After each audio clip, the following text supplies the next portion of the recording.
Selamünaleyküm değerli Rehber TV izleyenleri. Mefküre'de bu hafta yeni bir konuyla konuklarımızla karşınızdayız. Hüseyin, Emin ve Sadullah. Hoş geldiniz. Hoş bulduk. Bu hafta değerli Rehber TV izleyenleri mültecilik konusunu konuşacağız. Mülteciliğin nedenleri, mültecilerin sorunları ve dünyada temel bir problem halini alan mültecilik konusu üzerinde durmaya çalışacağız. Özellikle mülteciler tarih boyunca devamlı ola gelen bir problem halindedir. Fakat son yıllarda insan nüfusunun artmasıyla beraber ülke içerisinde yaşayan siyasi, ekonomik ve temel problemlerden dolayı insanları başka ülkelere sığınma sorunu haline gelmiştir. Biz mültecilik sorununu daha çok televizyonlarda, haber kanallarında, Akdeniz sularında boğulan çocuklarla, sınır kapılarında açlıkla imtihan edilen ailelerden, anne ve babalardan görüyoruz.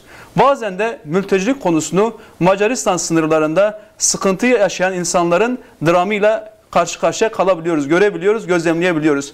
Mültecilik konusu hakkında Hüseyin, tarih içerisinde mültecilik daha ola gelmiş bir sıkıntıdır. Buyurun. Özellikle insanoğlu diyoruz, dünyada yaşadığımız ilk yıllardan itibaren sürekli bir keşif halindedir. Ve bu nüfusun çoğalmasıyla beraber yeryüzü coğrafyasının birçok bölgesine yayılması ve oralardaki mesken haline gelmiş birçok kabile, daha sonrasında ülke ve devlet inşasıyla yeryüzünün bütün coğrafyalarına biz bu şekilde dağılmışız. Ama özellikle 14. yüzyıldan sonra Amerika'nın da keşfedilmesinden sonra artık insanoğlunun ayak basmadığı hiçbir toprak kalmamış. Bundan sonrasındaysa acaba bu toprakları nasıl elimizde muhafaza edebiliriz endişesine girişmiştir. Yani biz insanların kendi topraklarından başka bölgelere göç edişini öncelikle bir sorun olarak değerlendiriyoruz. Bunu bir kere bilmemiz lazım. Çünkü yeryüzü bütün genişliğine rağmen insanlığa yetmiyor değil, kesinlikle insanların kendi coğrafyalarında, kendi insanlarına bunları paylaşamamasından kaynaklı bir sıkıntıyla karşılaşıyoruz. Özellikle M.Ö. 375 yılındaki kavimler göçünden sonra ta günümüze kadar insanoğlunun genel anlamda coğrafyalarda sabit olarak oturduğunu görüyoruz. Ama İkinci Dünya Savaşı, Birinci Dünya Savaşı'ndan tabi başlayarak insanoğlu arasında çıkan bu savaşlar insanların kendi topraklarında barınamaması gibi bir sıkıntı beraberinde getirmiştir. Özellikle karşılaşıyoruz ki 1945 yılından sonra 1950 yılına kadar toplamda 2. Dünya Savaşı ile beraber 20 milyon civarında bir mülteciyle karşı karşıya kalıyoruz ve bunların çoğu da Avrupa'da. Daha sonraki dönemlerde özellikle Avrupa'nın sömürgeci politikalarından kaynaklı İslam topraklarındaki verimli birçok madenin ve yeraltı yerüstü kaynağın alınmasından sonra insanların açlık, sefalet ve yoksullukla karşı karşıya kaldığını görüyoruz. Bu özellikle 1951 yılında Birleşmiş Milletler mülteci hukuki statüsünün belirlenmesiyle ayyuka çıkmış bir durumdur. Yani Birleşmiş Milletler'in gündemine gelebilecek kadar büyük bir sorun haline gelmiştir. Mülteciler şöyle bir tanımlama getirecek olursa özellikle Birleşmiş Milletler'in bir tanımlaması var, onu okumak istiyorum. Irkı, dini, tabiiyeti, belli bir gruba mensubiyeti veya siyasi düşünceleri yüzünden zulme uğrayacağından haklı sebeplerle korktuğu için vatandaşı olduğu ülkenin dışında bulunan ve bu ülkenin korunmasından yararlanamayan veya yararlanmaktan endişe duyan yahut tabiiyeti yoksa ve bu tür olaylar sonucu önceden yaşadığı ikamet ülkesinin dışında bulunan, oraya dönemeyen veya söz konusu korku nedeniyle dönmek istemeyen şahıslar olarak tanımlamayı görüyoruz. Özellikle bu hukuki tanımlama bizim için önemlidir. Yalnız ilginç olan taraf da hukuki tanımlamayı yapan Birleşmiş Milletler'in mülteci sorununa yeteri kadar biz değinemediğini görüyoruz. Tabii bu programın ileriki aşamalarında değineceğimiz bir konudur. Şimdi dünyada 2018 verilerine göre takriben 70 milyonun üzerinde mülteci konumuna düşen vatandaşlar var. Hepimiz aynı arzda yaşıyoruz. Dünya tüm insanlığın ortak payesidir. Dolayısıyla biz zaten mevcut sınırları kabul etmiyoruz. Bunu bir sünni sınır olarak görüyoruz. Velev ki Müslüman ülkelerin arasındaki sınırlar olsun, velev ki dünyada ülkeleri birbirinden ayıran, coğrafyaları birbirinden ayıran sınırlar olsun. Bu mültecilik meselesi özellikle insanların insanlara karşı olan tahammülünü, insanların insanlara karşı olan davranışlarını, hal hareketlerini de etkiliyor. siyasetler üretiliyor ve bu üretilen siyasetler ile tarih içerisinde artacak şekilde bir bilinç oluşturulmaya çalışılıyor. Bu bilinç oluşturmaya çalışanlar özellikle faşizan bir şekilde mülteci konumuna düşmüş insanları dışlamaya başlıyorlar. Onların sorunlarının çözülmesi gerektiği yerde Birleşmiş Milletler gayet uygun bir tanımlama getirerek aslında bu tanımlamayı bir ödev haline getirmesi, bir sorumluluk haline getirmesi ve politik olarak dünya mültecilerini kaynak olarak beslemesi, ülkelerde istihdam etmesi gerekirken aksine bu tanımlamanın dışında Birleşmiş Milletler mülteci konumuna düşmüş insanları mültecilikten kurtarmaktan ziyade daha çok kendi güç odakları olan Batı ülkelerini mültecilik konusunda muhafaza etmeye çalışıyor. Evet, aslında yani bu sorunun temelinde belki de günümüzde, daha doğrusu tarihsel sürecinden bahsettiği Hüseyin Hocam, bu sorunun bugünkü haliyle ortada olmasında hani yani sürekli izliyoruz, dediğiniz gibi sürekli batıya doğru bir akım var. Yani batılı devletlerin o tahakkümlerine karşı, o yaptıkları zulümlerine ve Orta Doğu'da veya 3. sınıf dünya ülkelerinde sömürge kurmalarından dolayı insanlar sürekli yerlerinden ediliyor ve bu insanlar çok tuhaftır ki batıya doğru gidiyor. Ve dediğiniz gibi Birleşmiş Milletler gibi örgütler, kuruluşlar bu insanları muhafaza etmek yerine kendi sistemlerini muhafaza etmeye çalışıyorlar. Yani bunun sebepleri var. Yani en başta şöyle bir sıkıntı var. Yani hem bu insanları yerlerinden, yurtlarından edenler Batılılar, hem de bu insanlar batıya doğru akın ediyor. Bunun temel bazı sebepleri var. En başta en önemli sebeplerinden biri batıda bir görece olarak tırnak içinde bir ekonomik refahın olması. Yani Batılılar kendi ülkelerinde bir sistem kurmuşlar, kapitalist bir sistem, ama ekonomik olarak refahın olduğu bir sistem kurmuşlar ve bu insanlar da kendi ülkeleri karışınca o tarafa doğru akın etmek zorunda kalıyorlar. Ve bu adını verdiğimiz Birleşmiş Milletler gibi kuruluşlarda o insanları alıp onlara sahip çıkmak yerine tam zıttını kendi sistemlerine sahip çıkmaya çalışıyorlar. Onun için sınırlara teller koyuyorlar. Onun için hani Türkiye gibi ülkelere siz mültecileri tutun, paralarını biz gönderiyoruz diyorlar. Yani bu böyle bir sıkıntı var, böyle bir tezatlık var ortada. Mültecilikte hocam yani şuna bazı ilginç örnekler var. Yani Afrika'daki zenci insanlar hiçbir şekilde hiçbir neden yokken Avrupa'ya veya Amerika'ya göç etmemişlerdir. Özellikle bunun temelinde oraya köle olarak götürülmeleri vardır. Kendi refahlarını daha yüksek seviyeye çıkarmak için. Görüyoruz ki özellikle mesela Endülüs İslam Devleti'nde birçok Müslümanın o topraklardan göç etmesinin sebebi Avrupa'nın yine büyük bir vahşeti ve soykırımıyla olmuştur. Yine aynı şekilde bu Doğu Hindistan bölgesi dediğim Myanmar bölgesinde de geçerlidir. Orada da insanların büyük bir vahşetten geçirilmesi. Yani hiçbir toplum kendi huzurunu, kendi rahatını bozarak uzak topraklara geçmez. Bunu mesela görüyoruz. Ve işin ilginç tarafı her seferinde mülteciler mağdur olan taraf ve bu mülteciler destek görmeyen taraf oluyor maalesef.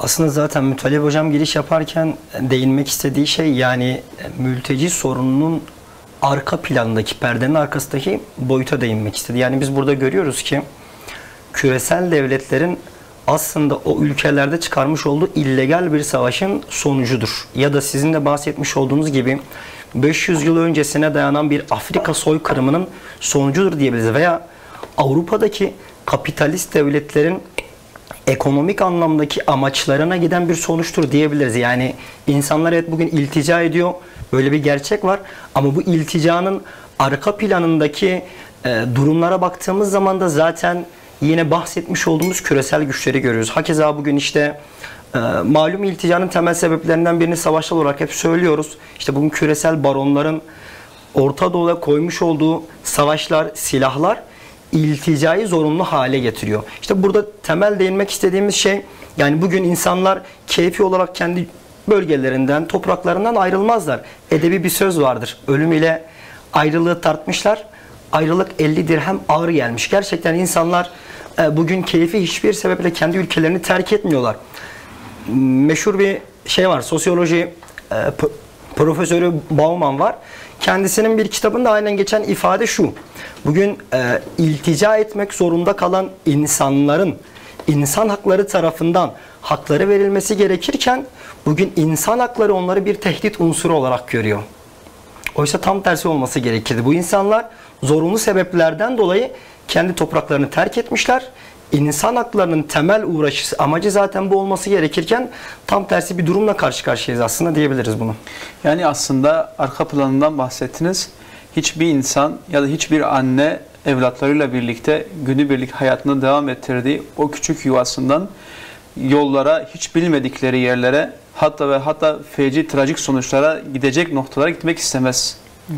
Ülkelerin içerisinde özellikle Orta Doğu mültecilik konusunda son yıllarda, özellikle savaşın daha yoğunlaştığı dönemlerde küresel baronların, şer güçlerin, emperyalistlerin ülkemize savaşı hediye ettiği zamanlardan beridir mültecilik.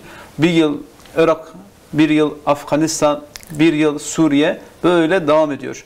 Ama dünyanın diğer coğrafyalarında da, özellikle Amerika kıtasında, Asya kıtasında, yani toplum içerisinde insanları daha iyi idare edemeyen idareciler tarafından da böyle bir mültecilik problemi ortaya çıkıyor. Ya da Çin Cumhuriyeti'nde.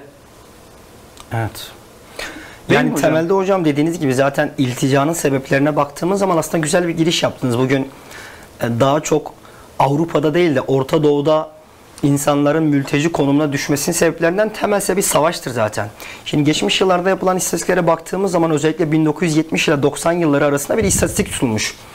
Mülteci konumuna düşen 35 milyon insanın 14 milyonu savaş sebebiyle iltica etmek durumunda kalmış. Bunların bugün 6 milyonu hocam yani Sovyet Rusya işgaline maruz kalmış Afgan milletidir. Kesinlikle. 6 milyon insan kendi topraklarından işgal yüzünden çıkmıştır. Dediğiniz yani gibi hafızayı biraz yoklarsak geriye doğru, yani Arap-İsrail Savaşı'nda özellikle başta Filistin olmak üzere oradaki Arap Müslümanların söz konusu mülteciliği var. Hakeza Afganistan'ın, hakeza Körfez Savaşı'na 5 milyona yakın insanın mültecilik sorunu var. Temelde bir savaş ve bu savaşı çıkaran yine bahsetmiş olduğumuz Batı devletleri ve bugün o insanları yani mültecileri mağdur eden de yine Batı devletlerinin ta kendisidir diyebiliriz. Sadece bunu savaşla ele almak yanlış olur. Yani burada etnik ve dini çatışmalarda mülteciliğin temel sebepleri arasında görülebilir. İşte az önce Hüseyin hocamın bahsetmiş olduğu gibi Myanmar.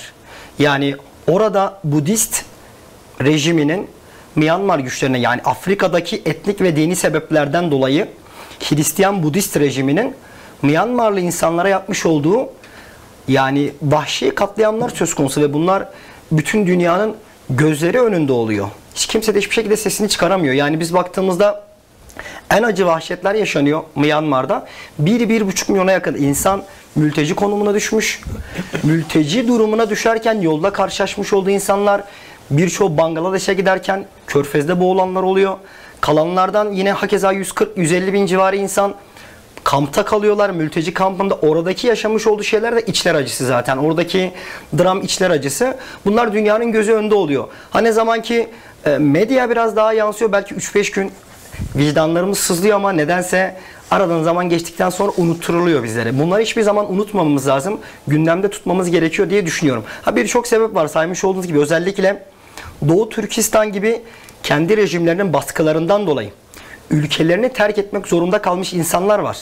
Yani özellikle bunların inanç mensubu olmaları, yani Rusya'da, Özbekistan'da, Doğu Türkistan'da, Mısır'da sayabileceğimiz mülteciler söz konusu. Bunlar özellikle İslam'a olan mensubiyetlerinden dolayı, hatta buna mülteci demek doğru olmaz, muhacir kavramını kullanabiliriz. Muhacir durumuna düşmüş insanlardılar. Bizim muhacerata bakmış olduğumuz hukukumuz belli. Yani Müslüman olarak onlara ensar olma hukukumuz belliyken tamamen bizden istenen refleks neyse o şekilde davranmaya çalışıyoruz. Umarım bu durum düzelir diye düşünüyorum. Arap cahiliyesinde bile hocam yani biz himaye kavramıyla karşı karşıyayız. Evet. Yani kesinlikle bir yok sayma, reddetme, kovma gibi bir durum yoktur. Himaye kavramıyla işte dışlanmış, kovulmuş toplumların, kişilerin herhangi toplumun belli bir zümresine mensup olan kişiler tarafından himaye edilip var olan topraklarda barınması söz konusudur. Evet. Ve İslam bunu sistematik bir halde muhacerat dediğimiz hicretle özellikle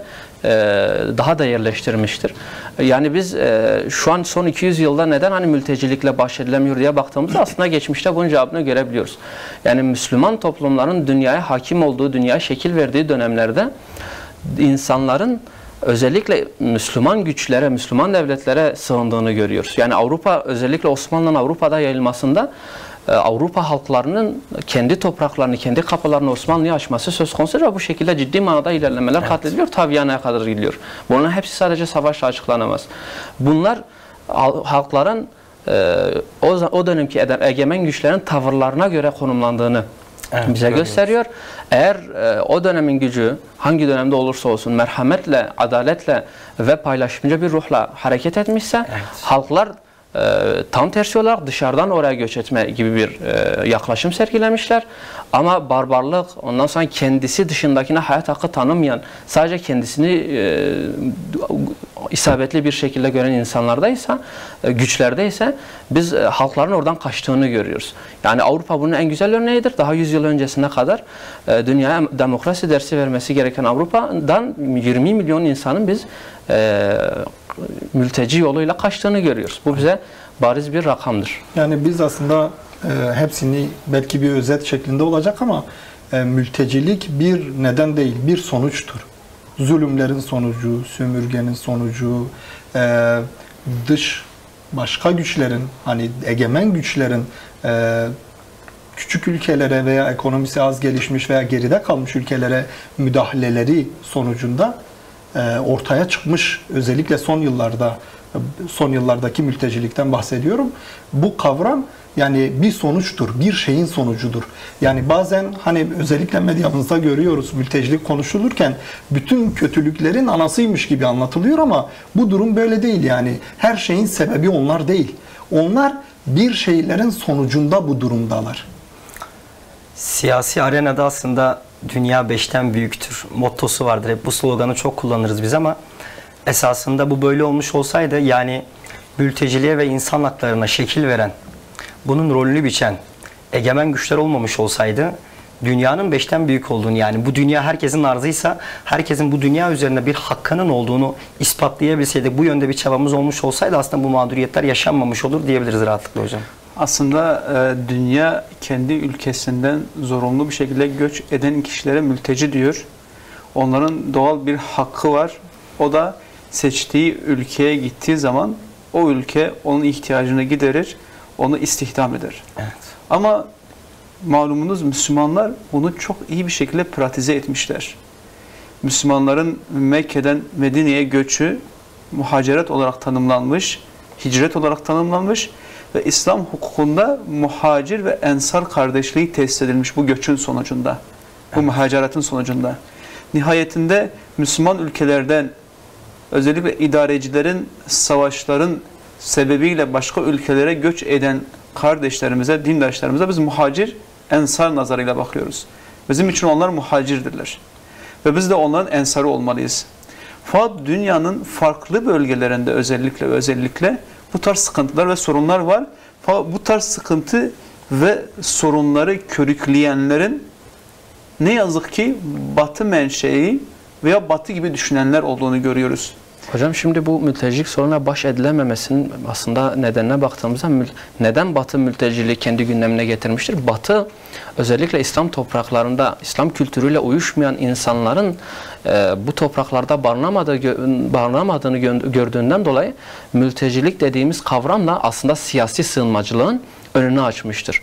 Ve bu şekilde daha sonradan tekrardan İslam topraklarına dönüp buralarda günümüzdeki bu devlet şekillenmelerini oluşturacak altyapının bir nevi o dönemden bu böyle görmek lazım. Batı'nın bu mülteciliğe bakışı, mülteciliği savunması, mülteci haklarını gündeme getirmesi asıl sebebi siyasi sığınmacılıktır. Yalnız toplumsal anlamda kitlesel mülteciliğe dönüşen bu büyük göçlerle baş edememesinin sebebi belki böyle bir şeyi beklememesi, yani kendini emperyal bir güç olarak daima görmesi ve bütün hakların o emperyal gücü her zaman kabullenişi olarak görüyor. Ama ne yazık ki şu an aslında kendisinin silahı olarak kullanacağı mültecilik şu an ona doğrultulmuş. Haklar kitleler şeklinde Avrupa'ya göç ediyor. Ve bunu engellemeye çalışıyor Avrupa. Asıl sorunumuz bu bugün. Bu bir kısmı, bir de Hocamın dediği bu bizdeki anlayış, bizim dinimizin bize verdiği anlayış, o muhacirlik, ensar anlayışı. Biz bugün bunu batıdan bekleyemeyiz. Çünkü batıda ne İslam var ne de hani o kavramları anlayabilecek bir kafa yapısı var. Batıda seküler, kapitalist bir sistem var. Ve onlar için bu dünyadaki en değerli şey tırnak içinde o refahları. Yani bugün kendi refahları hocam. Kendi refahları. Zaten bu kurdukları beşeri sistemlerde her ne kadar dünyadaki diğer ülkeler, özellikle Müslüman ülkelere karşı gaddar ve hani oradaki hiçbir düzen onları ilgilendirmiyor, istedikleri gibi yakıp yıkıyorlarsa da Avrupa'da veya Batı'da kendi sistemlerinde böyle bir durum söz konusu değil. Kendi insanlarına adaletliler. Yani Amerikan örneği gibi Amerika kendi ülkesinde, kendi sınırları içinde kimseye işkence yapmaz.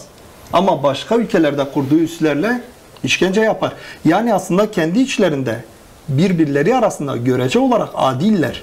Ama Müslümanlara veya dünyanın geri kalan kısmına karşı kayıtsızlar.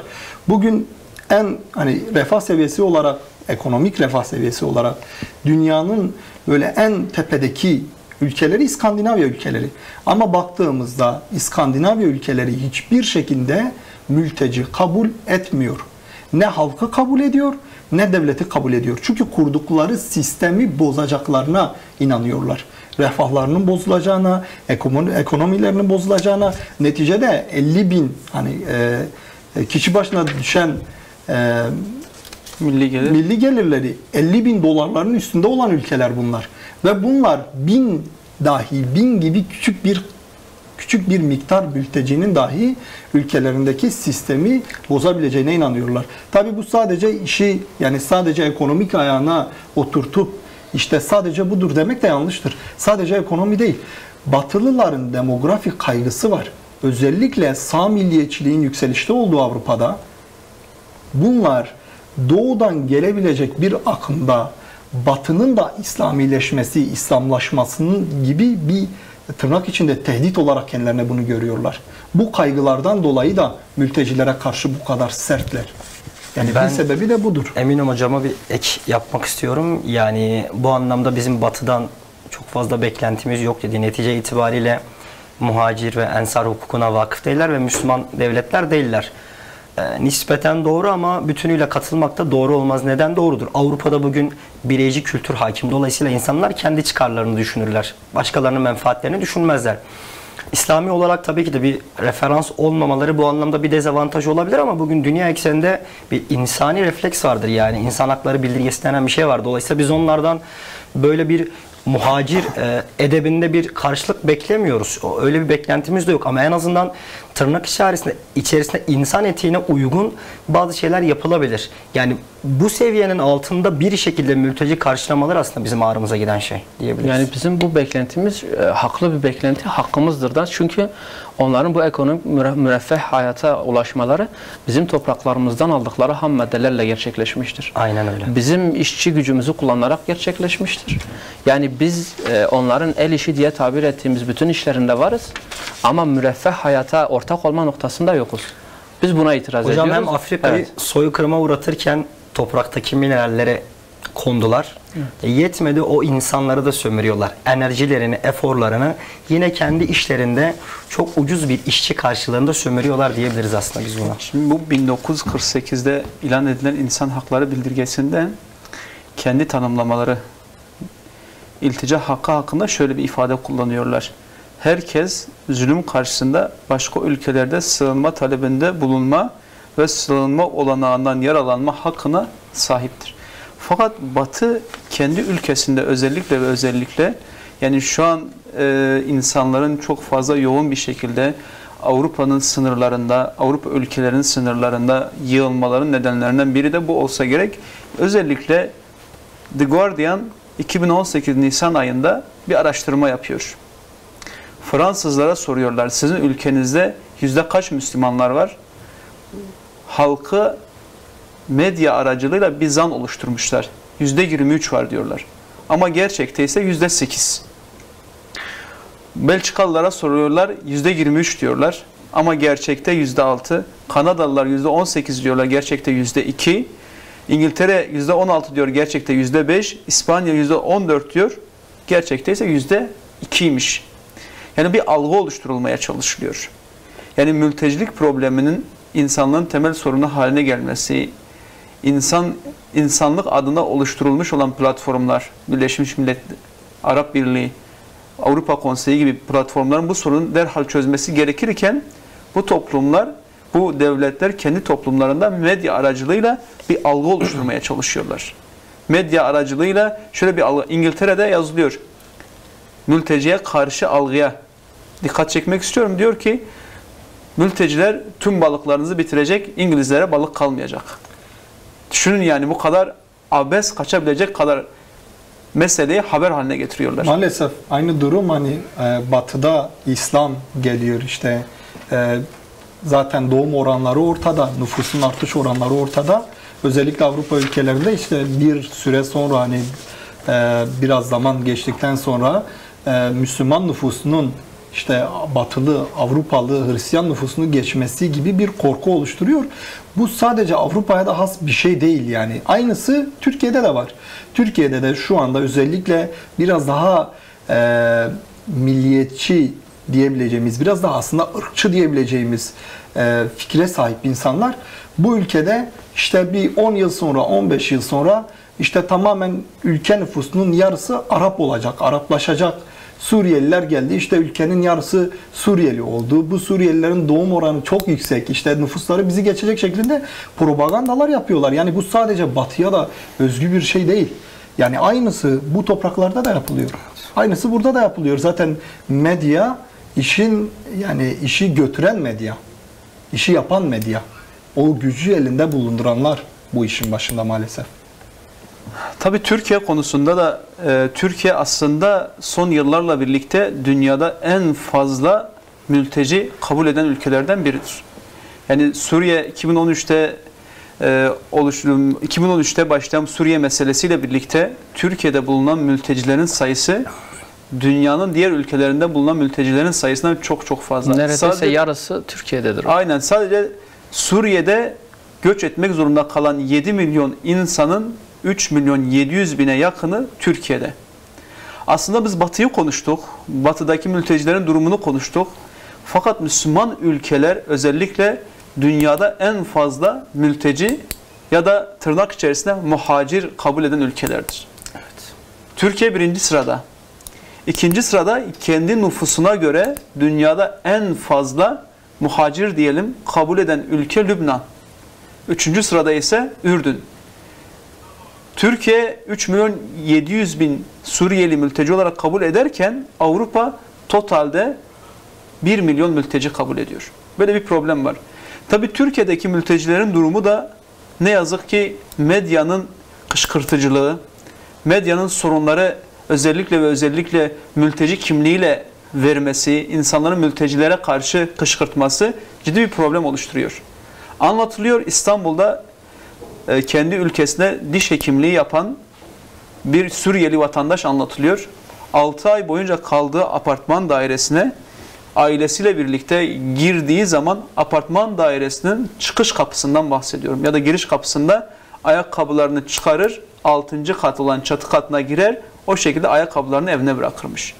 6 ay boyunca hiç kimseyi rahatsız etmeden, hiç kimseye sıkıntı vermeden, hatta bu muhacir kardeşimiz o apartman dairesine taşındığı zaman kapıcının dahi haberi olmamış.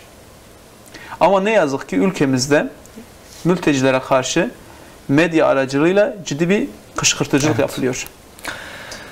Hocam aslında iyi oldu bu konuya değinmemiz. Yani yeterince Avrupa'yı bu anlamda eleştirdik, haklı olarak eleştirdik. Özellikle içinde yaşadığımız ülkedeki durumu da biraz konuşmak lazım. Bu bizim asıl sorunumuz çünkü. Egemen güçlerin veya Avrupa'daki devletlerin yaptığı yaptırımlara veya tutarsızlıklara bir müdahale de bulunamıyoruz. Ama içinde yaşadığımız ülkeyi bu anlamda öz eleştiri yapabilmemiz lazım diye düşünüyorum.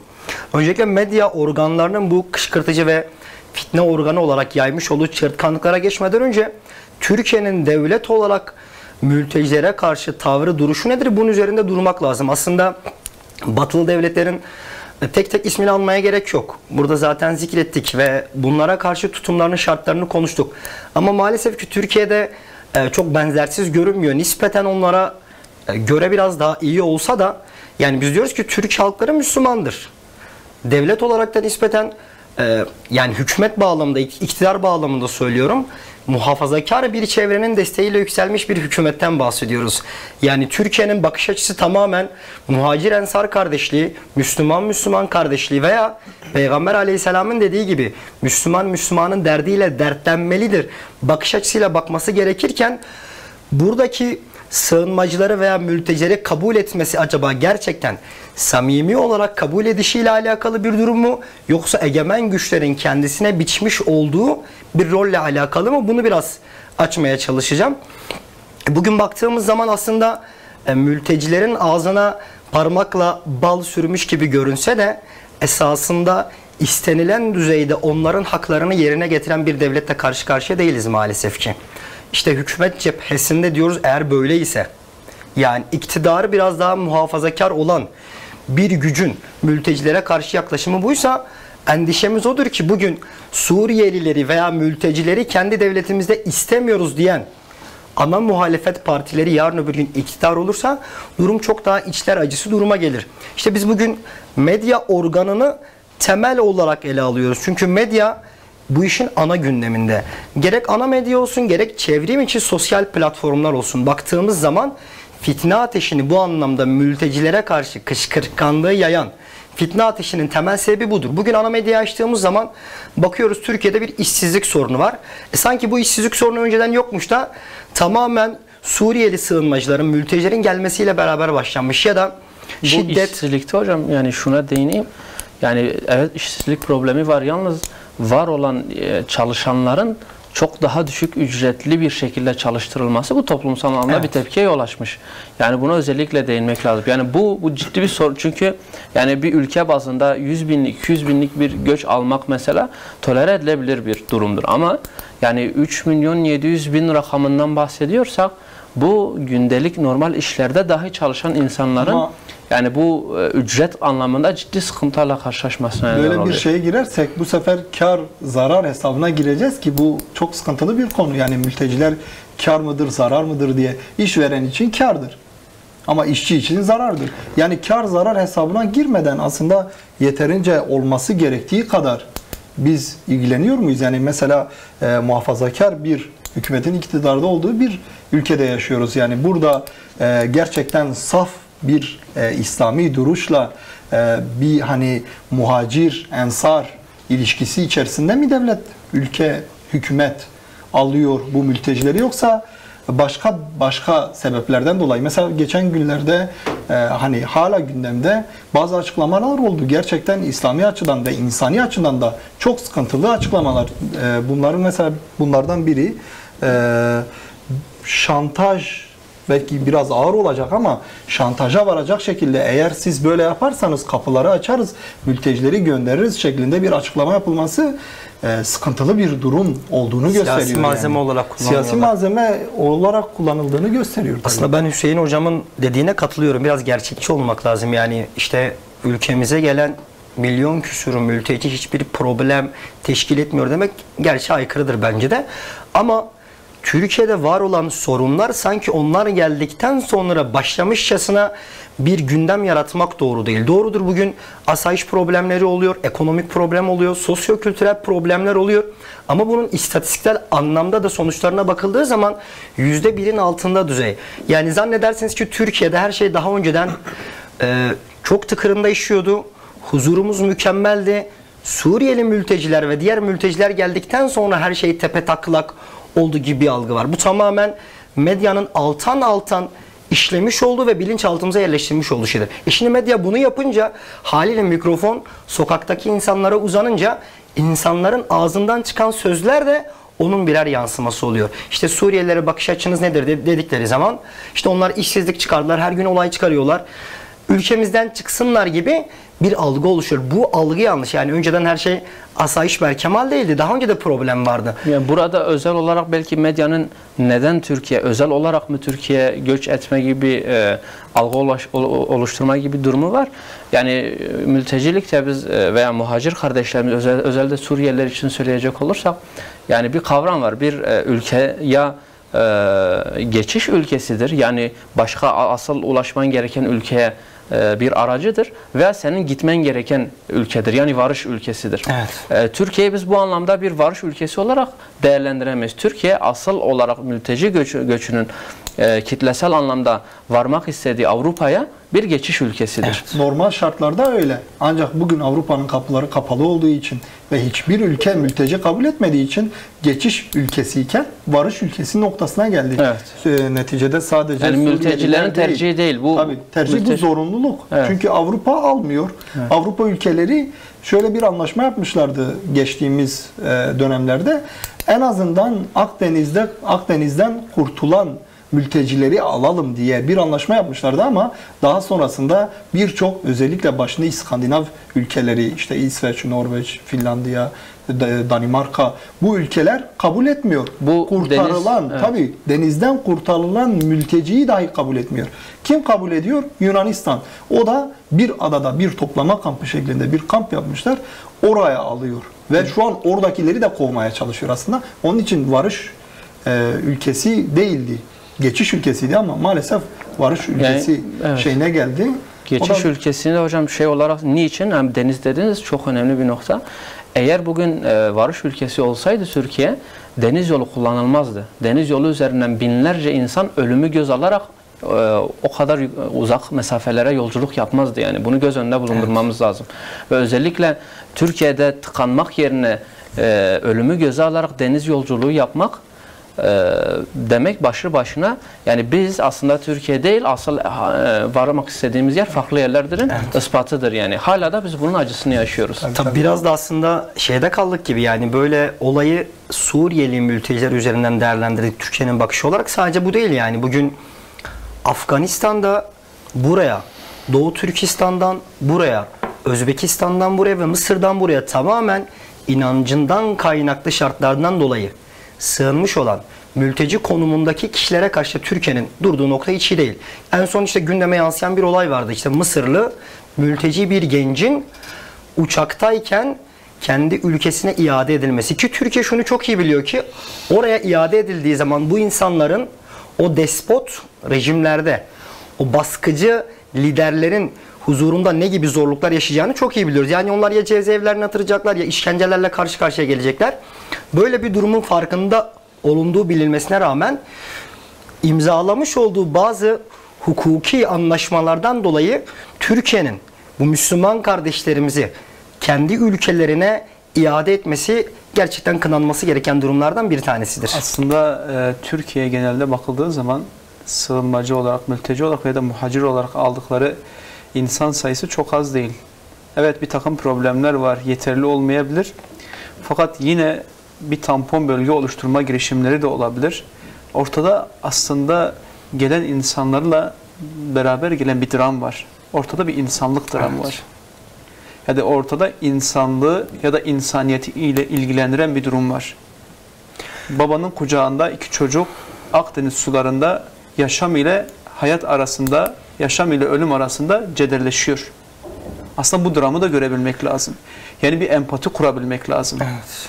Empati kurulduğu zaman yani yukarıdan aşağı bir empati kurulduğu zaman ve bu insanların hem insan olması hasebiyle hem dindaşımız olması hasebiyle bir tabii ki yönetim ve idari olarak bir takım sorumluluklar vardır. Ama toplumsal sorumluluklarımızı da unutmamamız lazım. Evet medya bizde bir algı oluşturmaya çalışıyor. Fakat bizler de toplumda gelen kardeşlerimizi bir şekilde kardeş olarak yani biz ensar ve onlar muhacir olarak onları yaşamlarının devam edebilecek şekilde yardımcı olmamız gerekiyor. Bakın Fransız aslında Mısır ülkesinden Paris'e göç etmek zorunda kalan mülteci olan ve daha sonra güzel şiirler serdeden büyük bir şair Edmond Jobes diyor ki konukseverlik kadar hiçbir şey insanı sevindirmez, mülteciyi de sevindirmez. Çünkü o göklere sığmış kuşlar kadar kırılgandır. Yani medyamızda çıkanlar, özellikle medyanın oluşturmak istediği algı bir şekilde kardeşlerimizin de kalbini kırıyor. Yani burada bir toplumsal anlamda bizim bir algı oluşturmamız gerekiyor. Da algıyla sınırlı kalsa belki bu kadar zarar vermez. Algının dışında bir enerji, bir öfkenin birikmesine neden oluyor. Geçtiğimiz günlerde basına da yansıdı. Küçücük bir çocuğa atılan o tokat, yani insanlığa atılan tokattır. Yani bu medyanın oluşturduğu algı bir yerden sonra öfke patlamasına neden oluyor. Bir yerden sonra enerji birikmesine neden oluyor.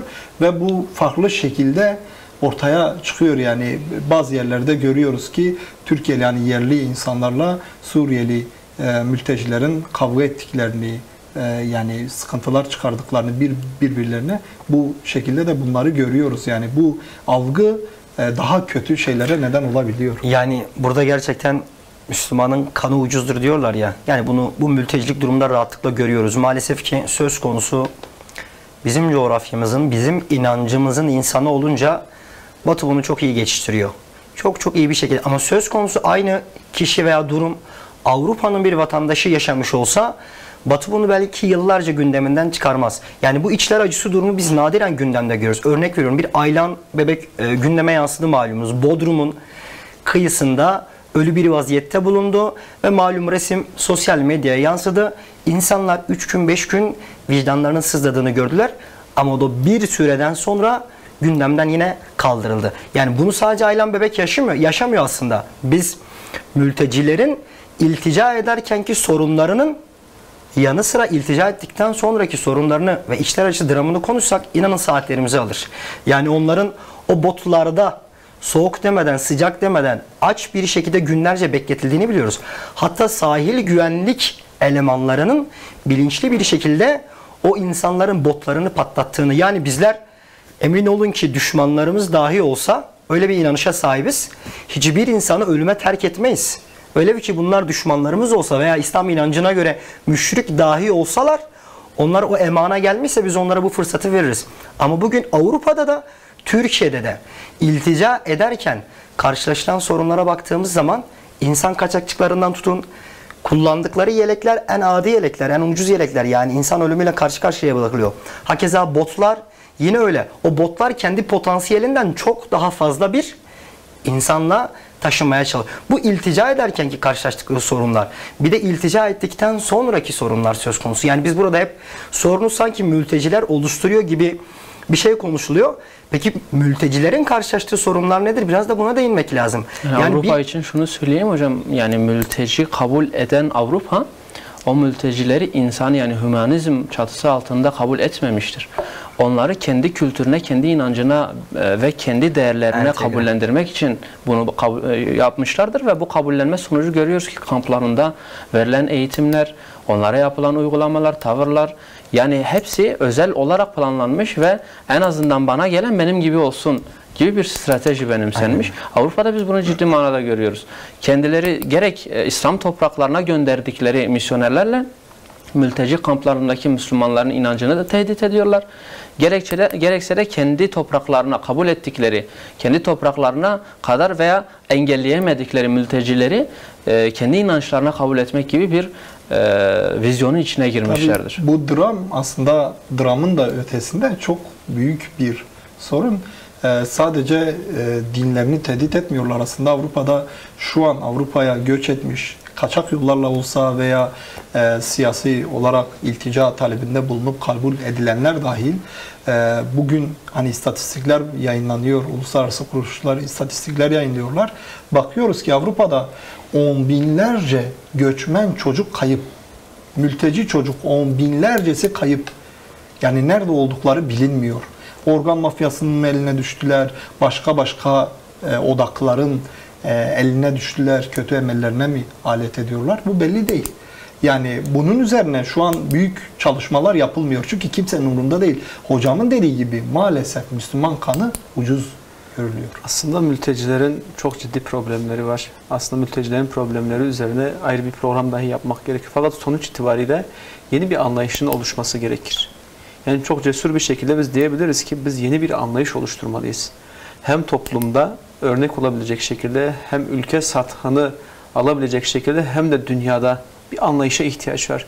Mültecilerin kendimizden olduğuna, onların sorunlarıyla bizim karşı karşıya kalabileceğimiz, o Akdeniz sularında boğulabilecek olan bizim çocuklarımız olabileceği empatisini kesinlikle kurmamız lazım. Bu empatiyle birlikte biz bize sığınana karşı acımadan çok merhamet hissiyle yaklaşmalıyız. Merhamet etmeliyiz ki o merhamet bizim onun sorununa karşı bir çözüm önerisi içerisine sokabilsin. Yani sonuç itibariyle aslında mültecilerin yaşadığı sorunlara karşı daha kalıcı bir çözüme ihtiyaç var. Evet, yani Tabii. bunu şey için ben söyleyeyim. Yani biz bu mülteciliğin 21. yüzyıldaki örneklerinden, gayet zengin olan örneklerinden görüyoruz ki Avrupa'nın ürettiği hümanizm, rasyonalizm ve bununla beraber gelen sekülerizm, liberalizm çökmüştür. Bunlar artık çözüm değildir. Bunlar bizim geleceğimizi inşa edecek fikir akımları, yaşam tarzları değildir, olamazlar.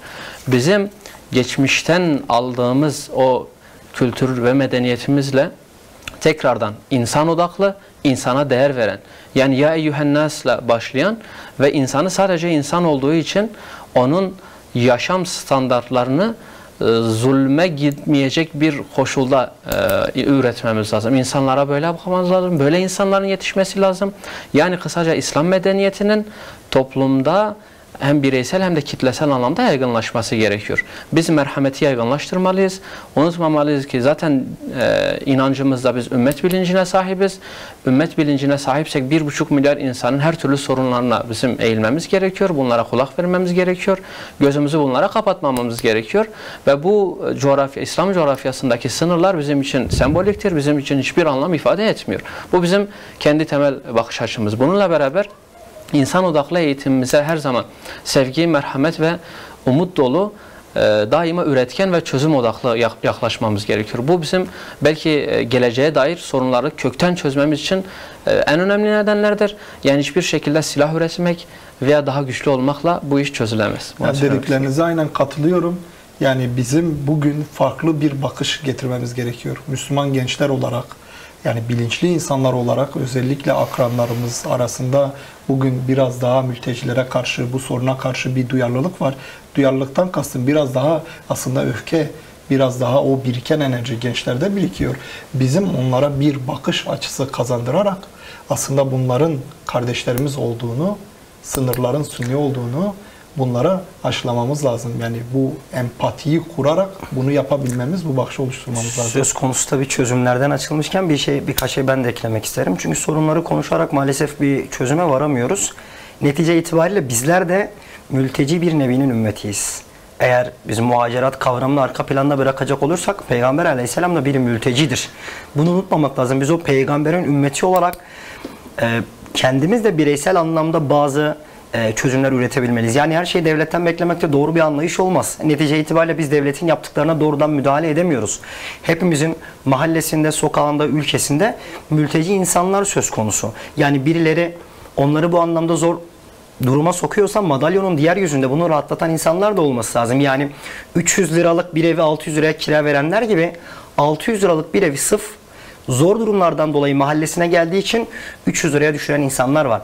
Birileri bir iki makarnaya karşı tecavüz etmeyi, taciz etmeyi peşkeş çekiyorsa bizler de kendi maddi durumumuzu göz önünde bulunarak infak anlayışıyla, empati anlayışıyla o sığınmacı kardeşlerimizi bir muhacir ensar kardeşliği bilincinde karşılarsak bizler için iyi olacaktır diye düşünüyorum. Bir şey daha eklemek istiyorum. Yani dünyanın belki en temel sorunlarından biri olan israf olgusuyla biz karşı karşıyayız.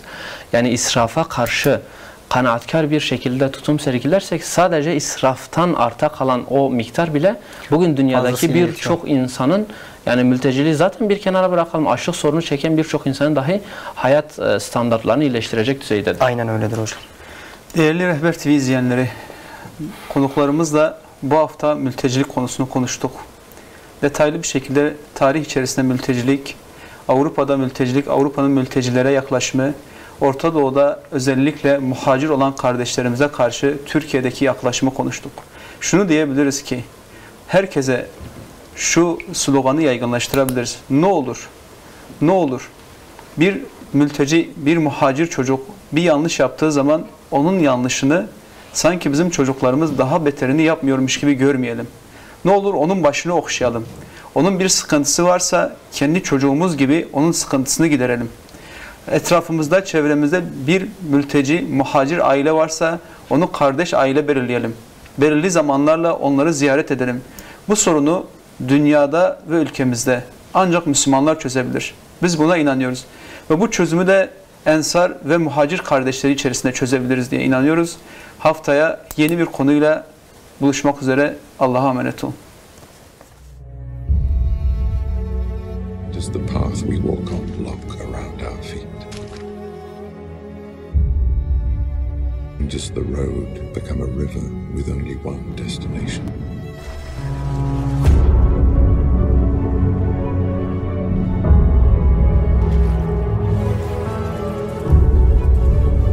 Here we are, end of the line. Let's track this from the beginning.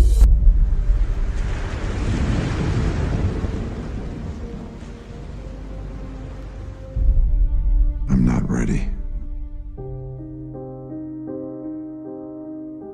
No one ever is.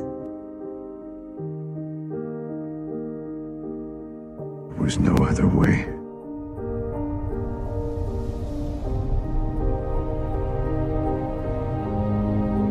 The hardest choices require the strongest will. These three abstractions connect people to life, love, time, death. Love is The collateral beauty. between time and death. Don't get to choose our time. Death is what gives life meaning. Know your days are numbered. Then The time is short. mine. Death waits for us all in Here we are, end of the line.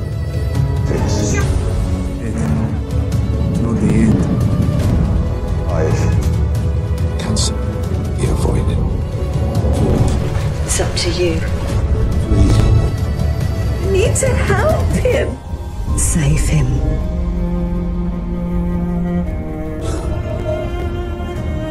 There's always one last hope. Samantha. Save refugees,